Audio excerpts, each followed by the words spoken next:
আমরা আজকে চলে গিয়েছিলাম যমুনা ফিউচার পার্কে। তো অনেকদিন থেকে আমার প্ল্যান ছিল যে যমুনা ফিউচার পার্কের মিস্টার ডিআইওয়াই এর আউটলেটটাতে ভিজিট করব। তো এরপর মিনিসোতেও গিয়েছিলাম। তো আজকে বেসিক্যালি আমাদের প্ল্যান ছিল আমার বেবির জন্য একটি ফিডিং চেয়ার নেয়া। তো কোন ফিডিং চেয়ারটা নিয়েছি সেটাও একটু পরে আপনাদের সাথে শেয়ার করছি। তো এরপর চলে গিয়েছিলাম ফুড কোর্টে। তো ফুড কোর্টে টুকিটাকি খাওয়া দাওয়া শেষ করার পর বাসায় চলে এলাম, কজ বেবিকে নিয়ে গিয়েছিলাম, তাই বেশিক্ষণ বাইরে স্টে করিনি। আর ওদের ফুচকাটা অনেক বেশি টেস্টি ছিল, আর লুচির প্ল্যাটারটাও অনেক মজা ছিল। এরপর ভ্যানিলা এবং চকলেট ফ্লেভারের দুটো স্মুদি নিয়ে নিয়েছিলাম, এটাও অনেক বেশি মজা ছিল।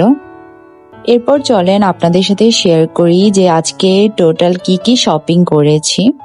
তো অ্যাট ফার্স্ট নিয়েছিলাম এই পেঙ্গুইন প্লাস টয়টা, এবং এটা অনেক বেশি কিউট ছিল।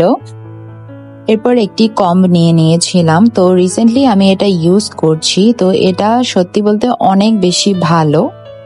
আর আপনারা যারা এই কম্বটা ইউজ করেন অফকোর্স কমেন্ট করে জানাবেন যে এটা ইউজ করে আপনাদের কাছে কেমন লেগেছে। এরপর ডিআইওয়াই থেকে টুকিটাকি কেনাকাটা করলাম, কিছু হেয়ার ব্যান্ড নিয়েছিলাম, এরপর একটি বেল্ট নিয়েছিলাম, এটা আমার হাজবেন্ড নিয়েছিল। তো এরপর আমার বেবির জন্য টুকিটাকি টয় নিয়েছিলাম। এরপর চলেন আপনাদের সাথে শেয়ার করি আজকে যেই ফিডিং চেয়ারটা কিনেছি। তো আমার বেবির জন্য এই ফিডিং চেয়ারটা কিনতেই আজকে গিয়েছিলাম।